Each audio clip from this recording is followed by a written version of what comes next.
Ja, je was iets te laat aangeven bij de start.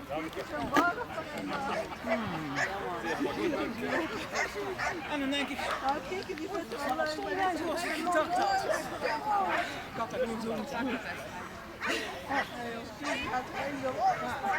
snap niet dat je het mij de andere kant uitdraait. Ik heb hem niet gezien. De laatste, nee, de ene laatste. Die eerste keer 2 keer achter elkaar, na de muur. Ja? Ik was netjes na de muur naar deze kant gegaan, dus ik liep aan deze kant. En dan doet hij dat gekke ding. En hij heeft zo die kant uit de tunnel. Ja, toen was ik te ver achter, onderaan.